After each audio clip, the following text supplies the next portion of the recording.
Hello and welcome to the Life Illuminated podcast. I'm Maggie Kelly, your host, and today I have the honor and the privilege of welcoming Kate Galli to the show. Katie is a vegan health coach.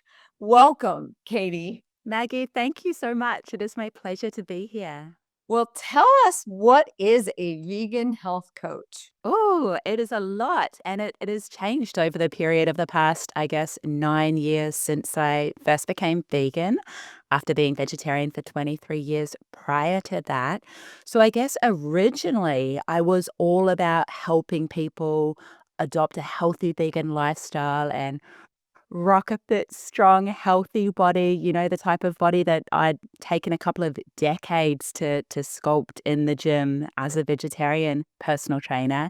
It was all about the looks, how your body looked and how your body felt. And I saw that and still do see that as a really effective way of advocating for the animals. Since this number of years vegan and, being an animal rights activist for a period of time and speaking to so many other vegans, I've learned that it's not just about the health so far as physically. It is so much more about emotional health and happiness and managing and maintaining relationships with non-vegan loved ones. So that is more my focus, or equally my focus. Okay, so there was a time at which you actually called yourself an angry vegan. Can you speak to that for us? I absolutely can, and full transparency. I could go back there, Maggie. It is my natural tendency. I'm vegan for the animals. I became vegetarian for the animals at 16 years old. I was vego for 23 years until I watched the documentary Cowspiracy. And I realized that I'd been lied to, that we've all been lied to. If I was vego for the animals, I needed to be vegan for the animals. And so I was angry, first, that I'd been lied to. And then, second, and any vegan listening is going to relate to this, when you share the atrocities with the compassionate people you love most, and they don't change like you did, you can get angry at the people you love most, and you can get really frustrated and, I guess even feel hate towards their actions, maybe not towards the people you love, but towards their actions. And that was me definitely for a number of years. Talk to me about why you felt lied to. Yeah, absolutely.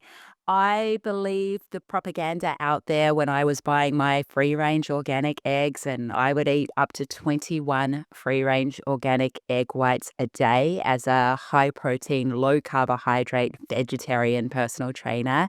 And, I believe the marketing that, hey, nothing to see here, these hens lead happy lives, and all of the low fat dairy that I would consume, I'd drink like 600 mils of light milk a day, just walking down the street, guzzling my milk because you need milk for calcium for your bones. All of that stuff that I believed. And then after watching Cowspiracy, I started obviously looking at other documentaries that I didn't know existed. I go back on this, as most vegans do. Was I ignorant with volition? Was there information out there that I just chose to not see? And I genuinely can't remember instances where I saw something horrific and chose to look away. I just didn't see the horrific stuff that I have seen now. And that, big industry, big animal agriculture, and government, I'll say it, seek to keep hidden from us because transparency is their enemy, right? They don't, I'm happy for anyone to come inside my gym and see me working. I'm down with complete transparency. That is good for my job. However, there are some jobs in some industries where transparency is not good for them and not good for profit. So it's really if you're interested, you need to go looking to be educated. But don't you also think that that's somewhat the same with anything, right? That we're not necessarily going to be fed the good, the bad, the ugly all at once. And those of us who have a vested interest in a particular topic, whether it's this or any other, actually do need to be doing our research, right? There's so much there. As you started to say it, I was like, yes, exactly right. We do need to go looking. We do need to have an open mind and an open heart. And although I have complete, I guess, congruency so far as my daily actions aligned with my values and beliefs, so far as leading a vegan lifestyle, I know for sure I am certainly a hypocrite in other areas of my life. I might have this vegan thing locked and loaded. However, I am certainly causing suffering by the things I buy or contribute to or believe in other areas of my life. I'm a constant work in progress. And I guess part of the learning is to be open to this new information that hits us and may, it may come up as something a little bit difficult to swallow. Oh, that's a bit hard if I have to make this change. But I guess my promise to myself is that at least have that open mind when you look at that information that's coming up and it's causing a bit of conflict and discomfort and maybe it's not the easiest thing to accept or to delve deeper into. Yeah, so, it's clearly veganism goes way beyond just the horrific way that we treat our animals in the agricultural industry. So, talk to us about the health benefits of being vegan. Yeah, so this was again, I bought the myths and misconceptions early days, like I'd been a personal trainer for a decade. I had the body and health that I was happy with at that point in time when I watched the documentary Cowspiracy. And I was working in a fairly gym bro type of a gym. And I was already that weird vegetarian who was super fit and strong, but, bit weird that she didn't eat meat. And when I came into the gym and announced, hey, now I'm going vegan, I remember one of the other trainers who's very science based said to me, well, goodbye, lean muscle mass. And obviously he was wrong. However, I did have that hesitation as well, Maggie. I kind of thought, what if I put on a bit of fat? I might lose a bit of muscle. I might lose a bit of strength. I had all those hesitations and I decided to go there anyway because it was about more than my vanity. So I got strategic and I started hunting down evidence and examples, people to model that strong, healthy vegan advocates and athletes who had the type of body and lived the type of lifestyle that I was looking to have or maintain and live. And once you go looking, they're out there, right?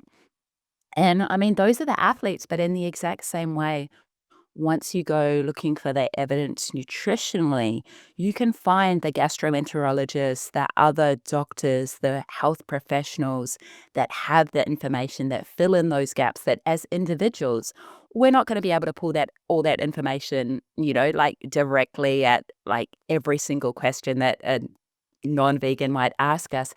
However, that professionals are out there with that solid information, and it's just a matter of finding the people that you trust and respect. And, like cut to the chase, only good things happened, right? So far as my body composition, so far as my energy, so far as my strength, and absolutely so far as food joy and deliciousness. And so far as, I guess, the calm and congruency that I now feel as someone who loves animals and doesn't want to cause unnecessary suffering to animals or the environment, and knows that I'm doing a lot so far as what I can do to be living in that way. Yes, and that's beautiful too. So, just give us an example of what your daily food intake looks like. I'll share first how I made it a little bit too hard for myself. So, obviously, when I first went vegan, I had a point to prove, and I kind of knew that the other trainers and all of my clients, if I stuffed up, it would reflect badly on the lifestyle, So, I really wanted to get it right. And I had been so focused on carbs, proteins, fats, and I got really focused on all the micronutrients that you might be lacking following in an inadequate plant-based or vegan diet, because obviously you can do any diet wrong. And so I spent a lot of time and would basically try to hit every macro and micronutrient goal in every single meal. So I'd be aware of my omega-3s and calcium and iron and B12 in every meal. I was adding spirulina to everything. I was making green smoothies from scratch. I was spending hours meal prepping every single weekend. And, that was fine. However, the meals were nothing like as delicious or fast and easy as what I eat now. So now I'm all about the convenience. I do emphasize plant protein because I think we can get carried away with saying you don't even need to worry about protein on a plant-based diet at all. Those meat eaters need to worry about fiber. We're fine with our protein. No, I think we need to emphasize 15 to 20 grams of plant protein per meal and snack. So I favor stuff like tofu and edamame and chickpeas and lentils and nuts and seeds, and some veggies have a decent amount of protein as well. I love huge, diverse, colorful meals. So when anyone eats with me, they generally get surprised by the size and volume. That just makes me happy. I just like to devour a huge, delicious meal. So lots of salads, lots of starchy veg, the stuff that I used to be afraid of when I was a vegetarian, all the potatoes and lentils and sweet potatoes and homemade bean burgers and creamy avocado or tahini or tofu based cheeses and sauces. Again, a lot more fat than I used to have when I was vegetarian and scared of fat. So, I mean, basically just a big, colorful, delicious meals that don't take too much time food prepping or in the kitchen, because that's not so fun for me. So I live in the States and and my daughter's vegan. I was vegan for a while. I've gone back to being vegetarian. There are a lot of really great vegan options out there that honestly, if you really do need to pay attention, because some of those options though are just loaded with stuff you don't want to be eating at in under the guise of being healthy vegan alternatives. But we have a grocery store called Whole Foods here in the United States that has a whole section. I mean, most of it is vegetarian and vegan and all whole foods, clearly. But my daughter also, when she decided to go vegan, I don't know, maybe 4 or 5 years ago, she's now 23. I was determined to teach her how to cook because I'm like, if this is the lifestyle that you want to live, then I want to make sure that you're paying attention to what you're doing, what you're putting in your food, and you're not just running to buy frozen vegan alternatives, which can't possibly be good for anyone. Some, of course, are fine. Organic, vegan, that kind of thing is fine. But you do really need to be aware, don't you think? You're right, you absolutely do. And also, any approach to a healthy lifestyle, you're going to have to be aware and you're going to spend some time. I remember when I was first vegan, my boyfriend at the time was a meat eater and he was into bodybuilding. And the amount of time and energy he spent on food prep was ridiculous compared to how he had to scrutinize every single meal. He barely ever ate out. I can eat anywhere as long as I can get something that doesn't have animal products. It doesn't have to be the perfect thing. It's just one meal. I'll often ring ahead. So, I mean, you're right. You can get it wrong, and I don't want anyone to get it wrong. However, you can get any approach to eating wrong. So, and I still have some of those processed vegan foods, and they're only getting better so far as taste and so far as the actual ingredients. But most stuff now I try to make from scratch, whether it's my burgers, my mayonnaise, whatever it may be, hummus. I generally try to prep a few things on the weekend now that they're not complete meals. They're more food prep rather than meal prep so that they can turn into a variety of meals during the week, depending on what I feel like, how much time I've got, and probably most often what's in the fridge that also needs to be used up. Yes. And so I don't want our audience to think that it's this really difficult lifestyle to live because it doesn't have to be. And just like Katie said, we should all be really mindful about what we're eating anyway. So whether you're vegan, vegetarian, or a meat eater, that's the given right there. 100%. And I think, find those influencers online that share recipes. Early days, I was like, I'd find these people and they'd share these amazing recipes. And I think that looks phenomenal. I just need someone to make it for me because I am not going to cook that. That is too much effort, too many ingredients, all of this just too hard, right? Even though it looks amazing. However, you can also find those people out there that just share really simple ideas that literally most of my main meals come together in 5 minutes. And yes, that's because there are a few components that I might have prepped on the weekend, or occasionally there's not too processed frozen something that goes with the huge abundance of whole plant foods that is the majority of the plate. But that's evolved over time. As I shared, I spent too long meticulously meal prepping and planning early days. I've had a few recipe flops as well. You're always going to have disappointing recipes. However, think back, you've had disappointing meat recipes as well. It's not the lifestyle, it's just that was one bad recipe. Now go find a better one. So, and that's such a great point because I can walk in the kitchen and my daughter will be in there making some amazing sauce. And then she's like air frying tofu that she's done. And she puts this beautiful sauce on it and it's phenomenal. And the whole house smells like it. It's fabulous.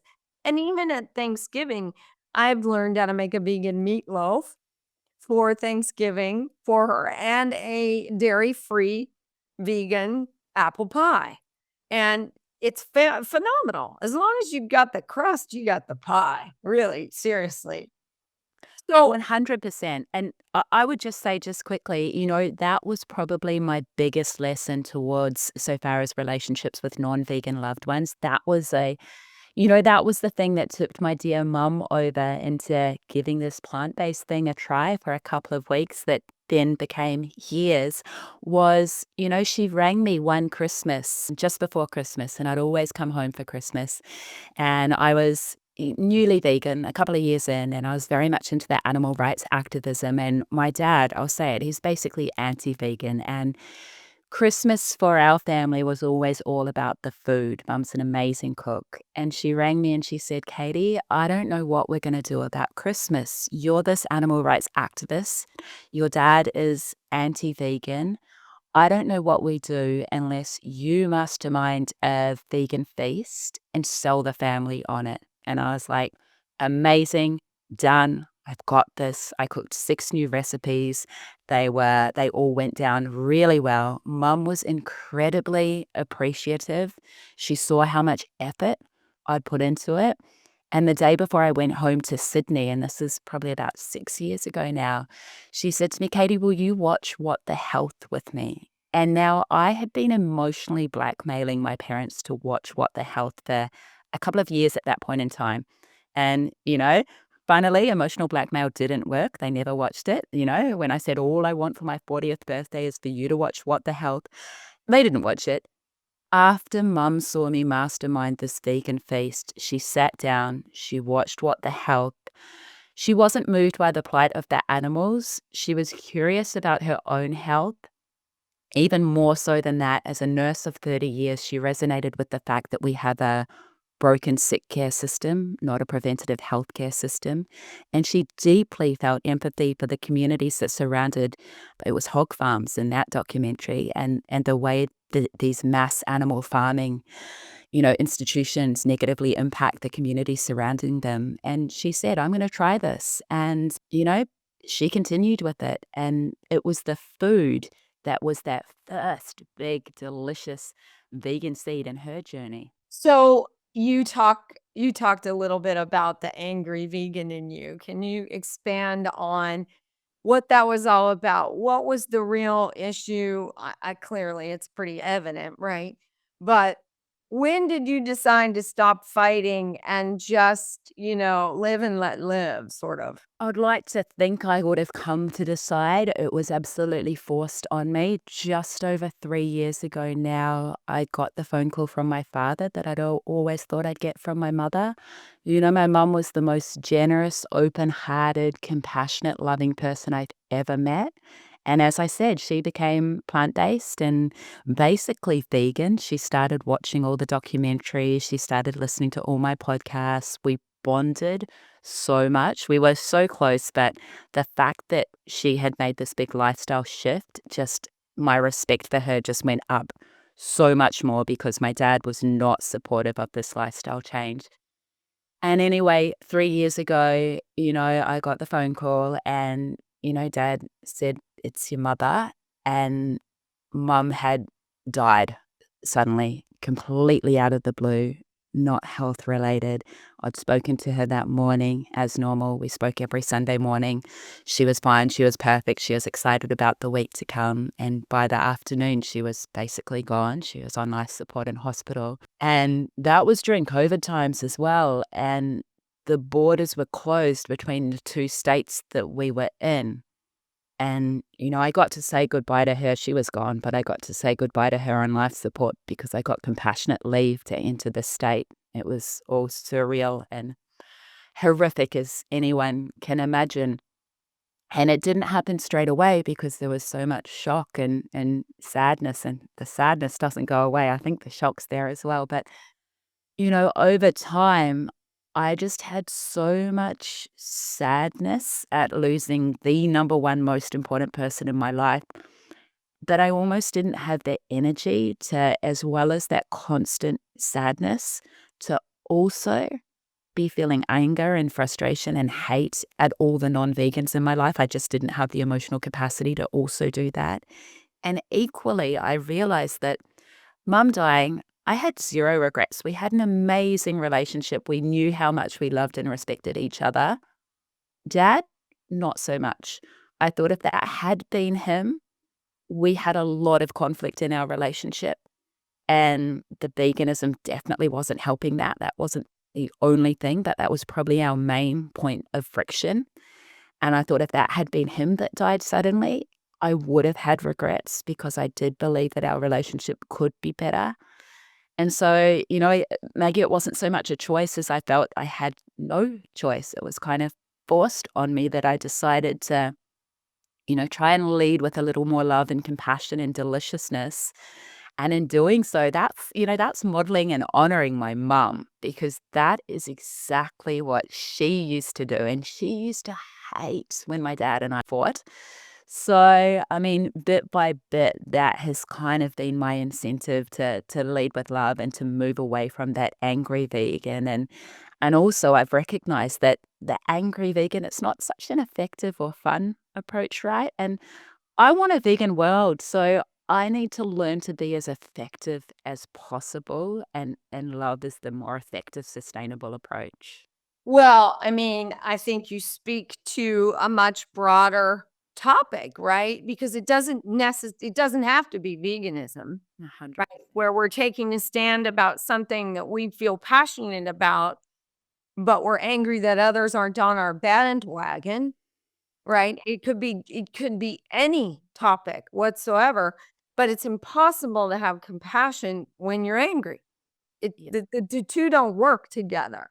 So, we in the United States have just had an election, and like the last Trump term, I imagine that this one will be fraught with that same sort of friction as the last time he was in office. And I already have girlfriends looking to me for coaching advice because I'm a life coach as well about how to have Thanksgiving without everybody tearing each other's throats out because you voted for so and so and you voted for someone else.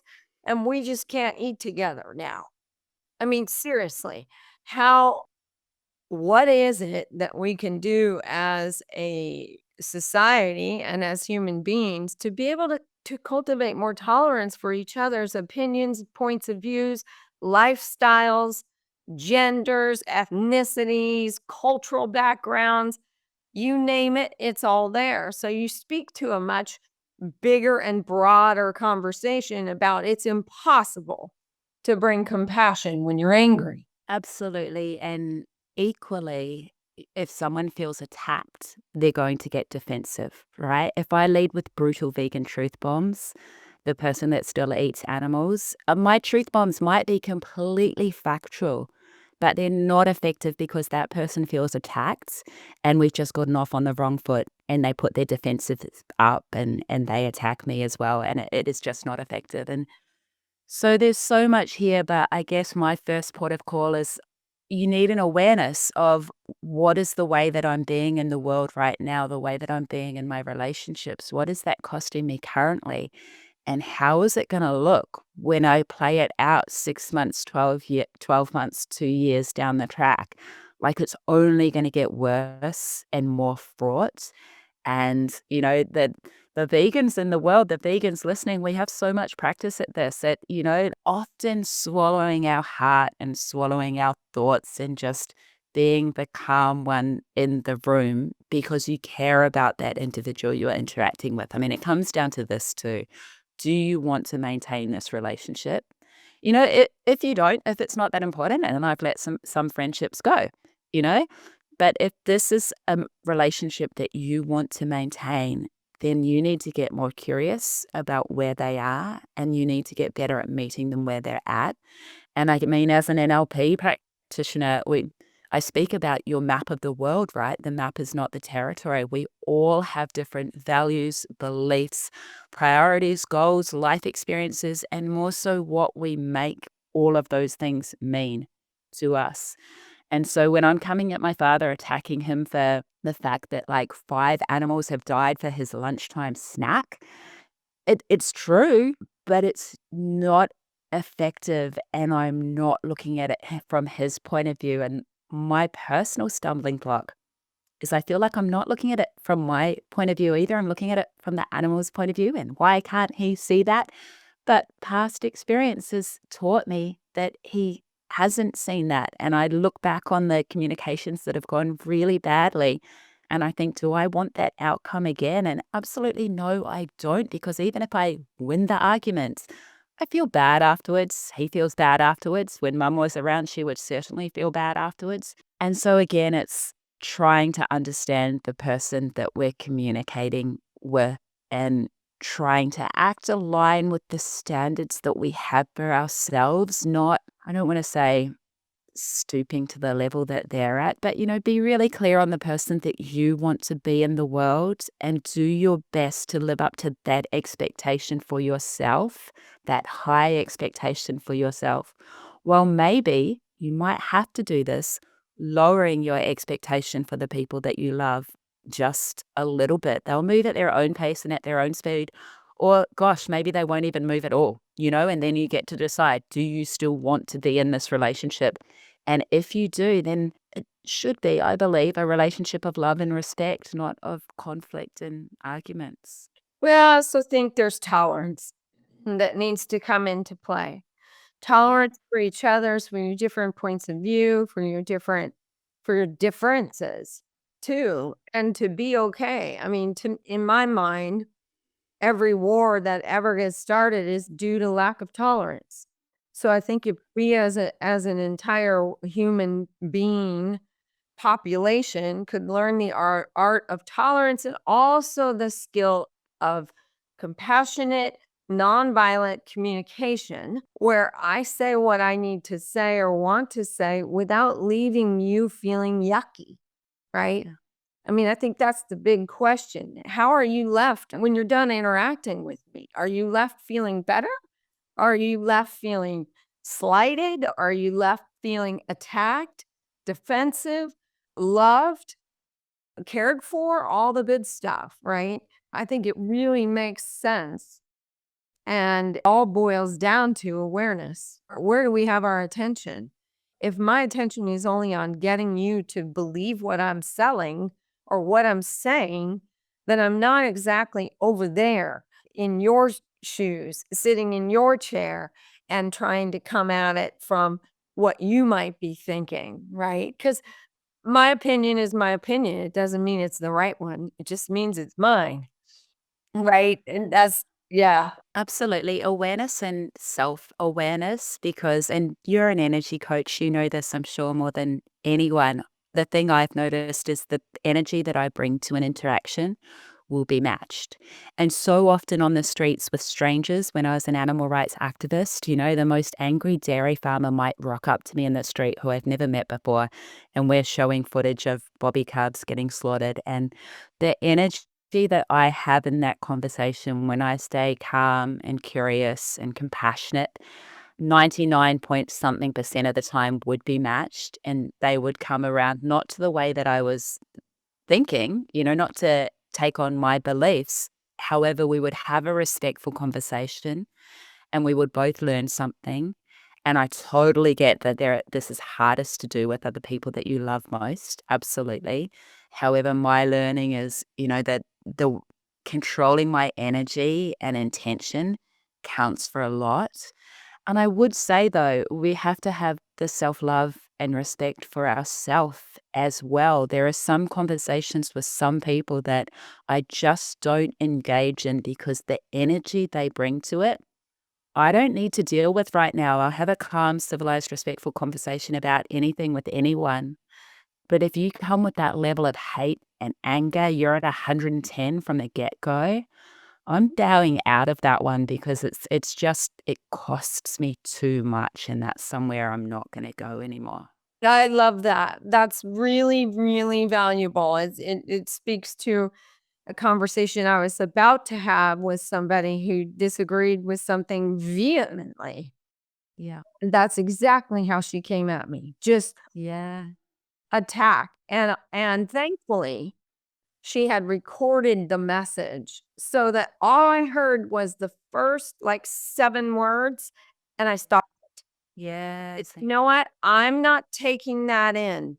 And my response to her was, I'm not able to have this conversation with you right now. Yeah. And I'm sorry that you're upset, but I won't engage. That was it. So having really good boundaries about your own communication is also very, very important from a standpoint for sure. Absolutely. And it's not a weakness. The boundaries is exactly the word. Just because you're not going there, it's not that you don't want to, you don't care, you're not strong enough. It's that actually you're strong enough to put that boundary up. And I mean, some of the conversations I no longer have, it's not because I don't have the information, it's not because I don't care enough. It's because I care too much, and I'm going to lose respect for the person I'm having that conversation with if we go there, just because of the level of energy and almost violence in words that they're bringing to the conversation. And I don't want to lose any more respect for them. So I'm just drawing a firm line in the sand right there. I had a girlfriend, I was telling you about the whole Thanksgiving thing, and I said, "You're the hostess. You can put a boundary on this. You can say, look, I love you all. I love you all, and I want all of you at my dining room table on Thanksgiving. But the one family rule is we will not talk politics. If Yeah. you can agree to that, please come." Because the whole family now is going to scatter. And she's in a, frantic about how to manage it. And I said, well, you're the hostess. You have some control over what is said and not said before the whole evening even begins. If you lay down the groundwork and they don't honor it, that's another thing. You can certainly ask somebody to leave, but obviously we don't want that. But to at least start with some very clear, strong, firm boundaries before any of it. And most people are going to respect that, right? Most people don't want to come to an event that is meant to be about fun and getting together and love and family. Most people don't want to come to that and fight and, as you said, leave feeling awful. Mum used to always ask me before a family event, Katie, what do you want the outcome of this to be? Which is a really good question as well, because I don't want our Easter celebration to be about me winning some vegan argument with the rest of the family and everyone feeling rubbish about the lamb they just ate. Like, I want it to be a beautiful celebration. And yeah, so you're so right. The host can set some boundaries with love. So, what advice do you give our listeners to live a life illuminated? The thing that I always come to that has always guided me is to get really clear on your most important values and beliefs. So, values are those emotional states that you're drawn to. There's no right or wrong. However, look at where you spend your time, your energy, your money. For me, freedom and integrity are right up there. And when you use them as a filter for your daily decision making, I mean, obviously, the freedom and integrity makes the vegan lifestyle a non-negotiable for me. But prior to that, it made staying in shape as a personal trainer a non-negotiable for me as well. And there's not restriction in non-negotiable. It just means the decision-making process is taken away and it's pretty easy and sustainable, right? And I think that is a place from which you can lead a life illuminated. You have clarity on what you're looking to do, the person that you're looking to be in the world, and you're not wasting energy on unnecessary things. You're just able to progress forward and a life and in every single day that makes you proud. That's my goal. I want to go to bed every single day after having a day that made me proud. That's important to me. So how can people find you, Katie? Thank you, Maggie. The best place to connect with me is via my website, strongbodygreenplanet.com. Via that, you'll find the Healthification podcast, my podcast of 890 plus episodes, and also the Plant Positive Journal. I haven't mentioned that. It's a book I wrote. It's dedicated to my dear. It's a daily planner, and it also is a step-by-step guide to living a healthy plant-based lifestyle. Recipes, mindset, self-care, everything that I've learned over almost 2 decades in health and fitness is shared in this beautiful book. It's a beast of a book, weighs nearly a kilo. And as I said, that's dedicated to my dear mum. How wonderful. Well, it's been an absolute pleasure chatting with you today. It's been so much fun. Thank you so much for your generous and open-hearted questions. I really appreciate it, Maggie. Take care. You too.